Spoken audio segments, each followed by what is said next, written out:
Muito bom dia a todas e a todos que nos ouvem, que nos veem. Mais uma edição do nosso FIS Talks, esse programa de conversas com pessoas destacadas, profissionais, que são protagonistas da saúde brasileira. Hoje nós temos o prazer, a honra de conversar com o professor Rubens Belfort Júnior, que é o professor titular de oftalmologia da Unifesp, da Escola Paulista de Medicina, tem uma trajetória de vida profissional gigante, tem uma biografia escrita muito rica de realizações e é o atual presidente da Academia Nacional de Medicina, um dos postos mais destacados dentro da carreira profissional de qualquer médico de renome, como é o professor Rubens Belfort Júnior. Muito bom dia, professor Rubens Belfort Júnior. Bom dia, é um prazer. Obrigado. Então, vamos conversar um pouquinho, professor Rubens, nessa primeira parte. Eu queria que você conhecesse um pouco da sua vida. Como é que você foi fazer oftalmologia? Eu sei que você tem uma história familiar muito rica de oftalmologistas, você é um paulista desses tradicionais, de família tradicional de São Paulo, mas seu bisavô ele veio do Nordeste e, muito provavelmente, você tem muitas coisas interessantes para nos contar dessa sua trajetória nessa primeira parte da nossa conversa. Na segunda parte, nós iremos conversar um pouco mais sobre a saúde brasileira, sobre a visão da Academia Nacional de Medicina, enfim, da sua visão pessoal sobre o presente e o futuro. Enfim, você é um homem de muita riqueza interior, eu sei das suas histórias, a sua tradição, o respeito e a reputação que você tem no ambiente de profissionais de saúde. Muito nos honra, a mim particularmente, como médico, muito honra ter uma figura do seu porte, da sua dimensão, dirigindo a Academia Nacional de Medicina. Mas antes da gente falar disso, lá no futuro, lá adiante, vamos falar um pouquinho do passado.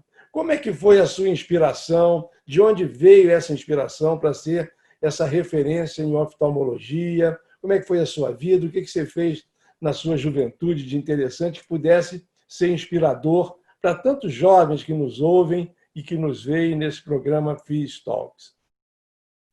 Bom, primeiro dizer que para mim é um prazer. Eu aprendi a te conhecer nesses anos todos através do que você faz e a maneira como você faz as coisas.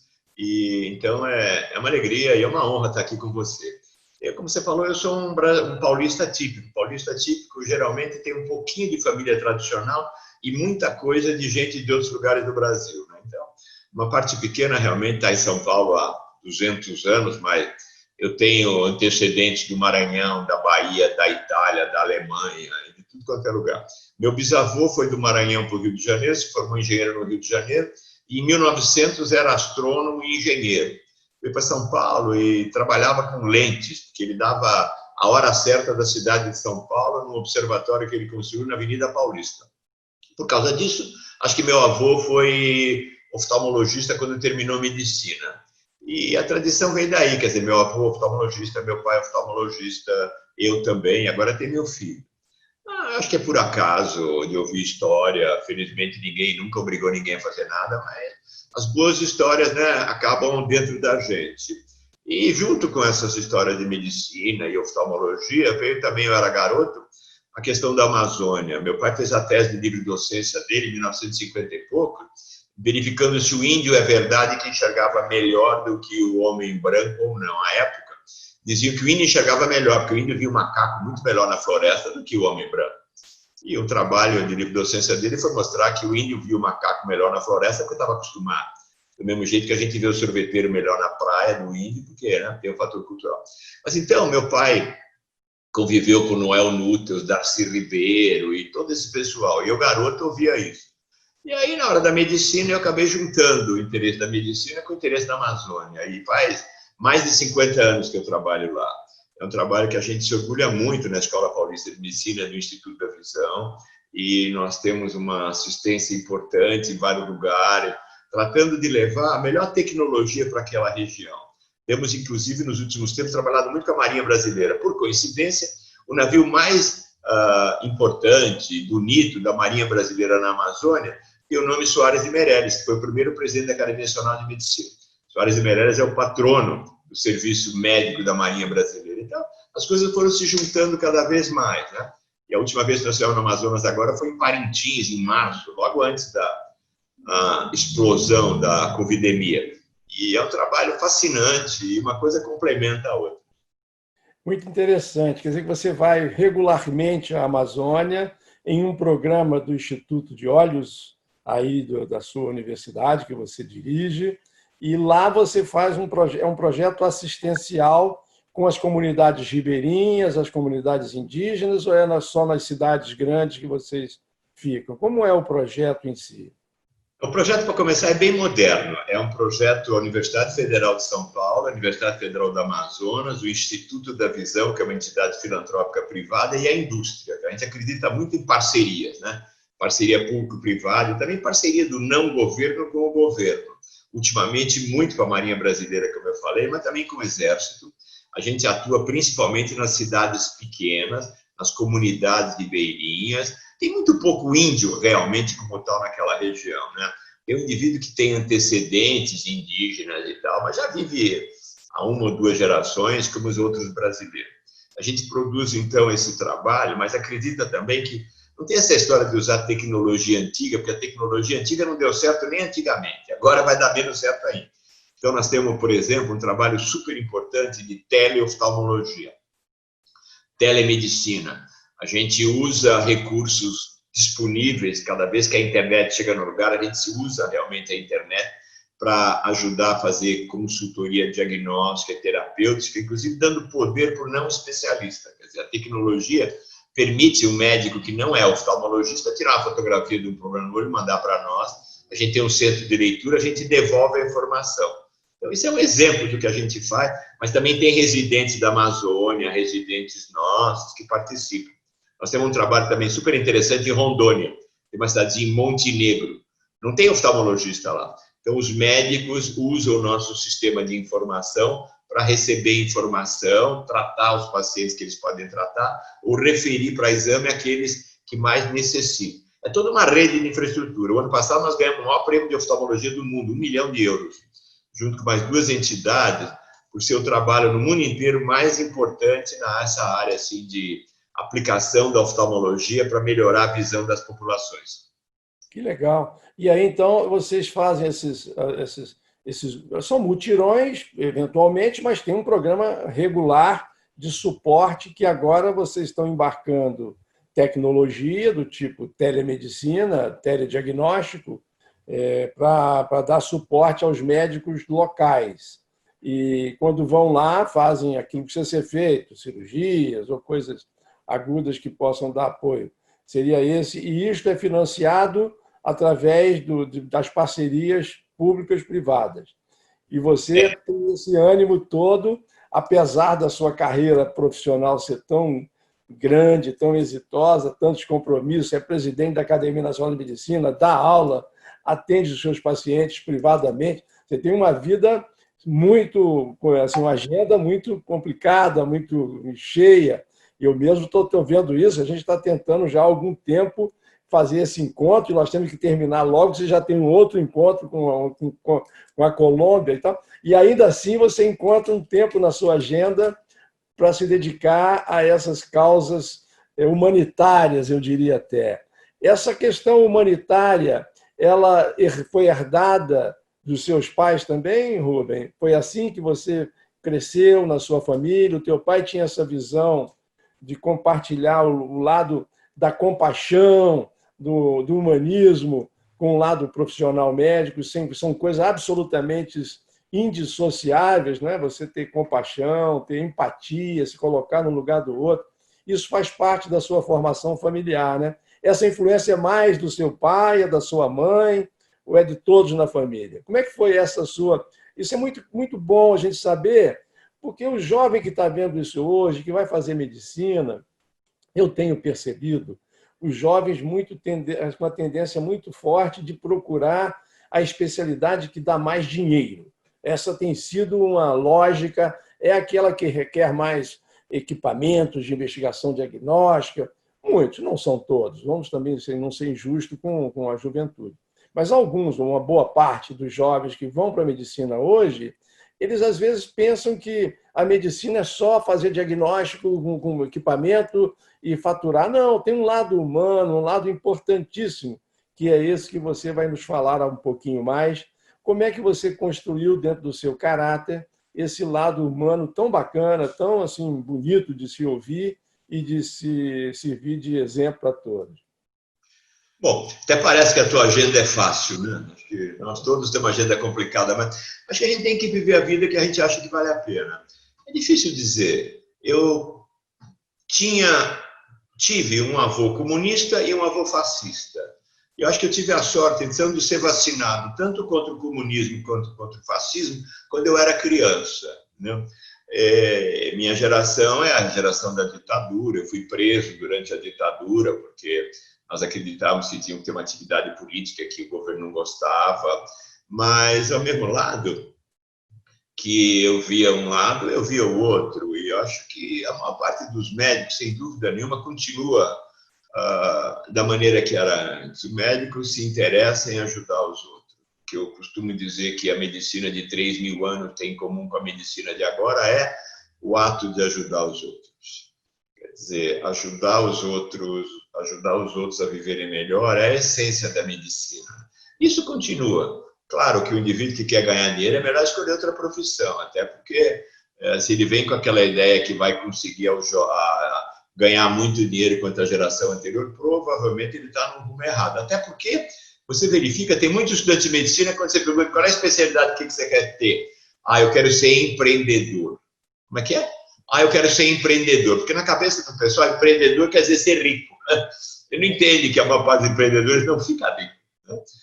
Então, precisa tomar cuidado com essas distorções do mercado. A medicina americana é uma medicina muito ruim em vários aspectos. Agora, a medicina cada vez mais é melhor, a medicina cada vez tem mais poder de ajudar as outras pessoas. O médico do futuro vai se realizar muito mais, né?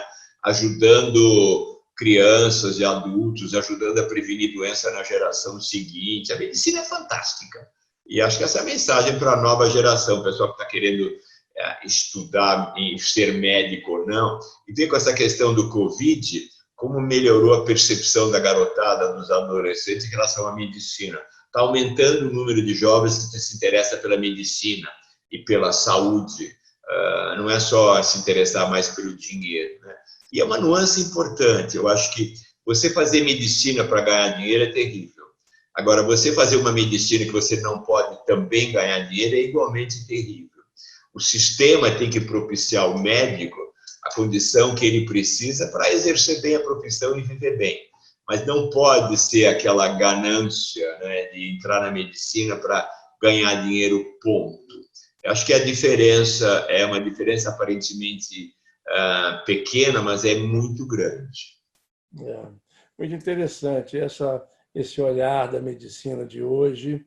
E eu acho que você tem razão, a Covid-19 ela é uma tragédia para o mundo, sob qualquer aspecto.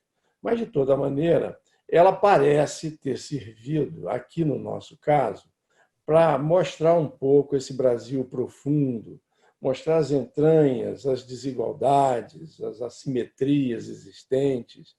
E também eu acho que para os profissionais de saúde foi um ganho assim de percepção da relevância do papel de cada um, do auxiliar de enfermagem, do técnico de enfermagem, do enfermeiro, do nutricionista, do psicólogo, do farmacêutico, do fisioterapeuta e muito do médico. Eu acho que todos nós saímos melhores do que entramos nessa pandemia, não é? Eu acho que você tem razão, a carreira profissional ela precisa ser reconhecida de uma forma distinta da que é hoje. Mas se você olhasse assim para a Covid, o que você acha que nós aprendemos, ou pelo menos o que nós não deveremos repetir de erro numa hipótese de uma epidemia nova com a mesma dimensão e gravidade dessa. Como é que você percebeu essa Covid? Como é que você ficou na sua vida pessoal? Você ficou em casa? Você ficou confinado esse período todo ou não? E o que você acha que faltou para que nós pudéssemos reduzir um pouco tanta dificuldade que a gente percebeu existir nesse período que estamos vivendo, hein, Rubem Belfort? Bom, é uma pergunta complexa, né? E vamos lá. Primeiro, eu acho que não vamos ter ilusão de que a gente vai voltar ao mundo de antes. Aliás, não vale a pena voltar ao mundo de antes. A gente tem que tratar de voltar a um mundo normal, como antes, mas diferente e melhor. Na área de medicina, alguns mitos realmente eu acho que estão sendo destruídos. Uma é fundamental, é dizer que a telemedicina, a teleoftalmologia não deve existir. Isso é interesse corporativista de médicos e algumas estruturas médicas, levando em consideração o interesse deles e não o interesse da sociedade. Nós temos no Instituto da Visão, por exemplo, mais de 80 mil pacientes atendidos com teleoftalmologia, tudo pelo SUS, tudo pelo SUS. E essa é uma outra lição da covidemia, né? Todo mundo entendeu a importância de ter um sistema de saúde único e forte. O sistema único de saúde, para mim, é como o metrô.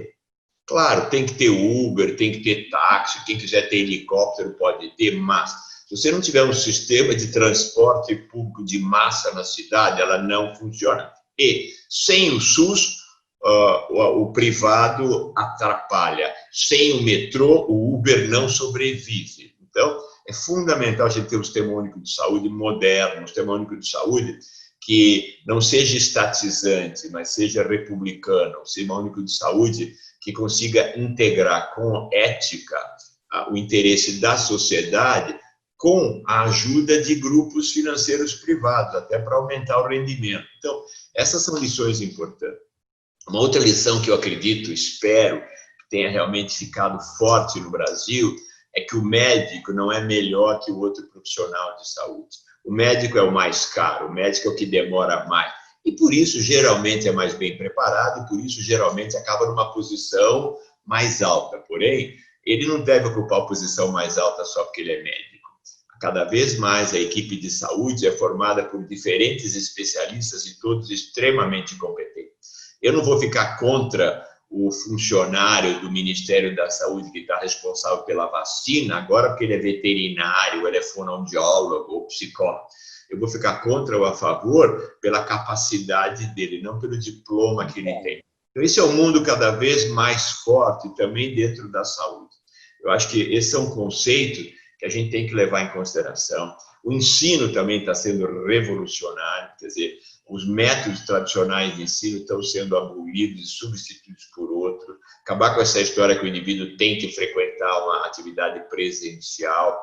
Não, dependendo da atividade, ele não precisa ter a parte presencial. Ele tem, claro, que continuar a ver paciente, tem, claro, que ter o médico do lado do estudante de medicina, mas o contexto é totalmente diferente. Aliás, isso já está mudando, isso vai mudar. As pessoas, querendo ou não, já estão sendo obrigadas a encarar essa nova realidade. Eu também tenho o sentimento de que isso é uma...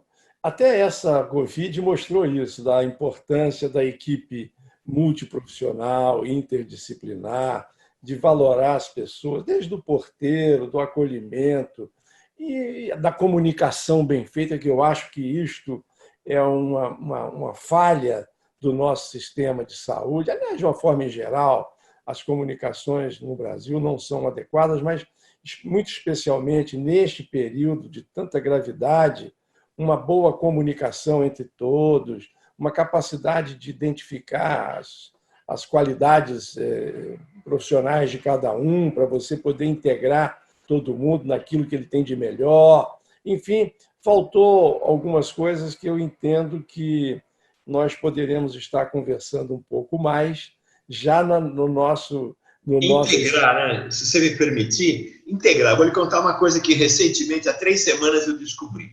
Esse negócio de a gente usar máscara. Estou de máscara, o paciente está de máscara. Eu lido com frequência com pacientes idosos que enxergam mal. Como eles são idosos, com frequência eles ouvem mal também. Com máscara, ele não consegue ver o meu lábio. Então, a comunicação é muito complicada. Com frequência, eu agora estou fazendo o seguinte, eu faço a consulta presencial, de máscara, ele de máscara, marco depois um FaceTime ou qualquer outro tipo assim, mais tarde com o paciente, ele fala, ai, doutor, que bom ver o senhor na minha frente, eu estou vendo a sua boca. Eu estou conseguindo ler. A comunicação é ajudada pela tele. Não é aquela história, a telemedicina afasta o doente, coisa nenhuma. Você tem a presencial, mas tem a tele também. Você faz a consulta direitinho, quando o paciente volta, ele volta pelo eletrônico. Você mostra o exame e o paciente vê a tua cara grande, vê o lábio mexendo. Então, essas técnicas de comunicação vieram para ficar. Perfeito.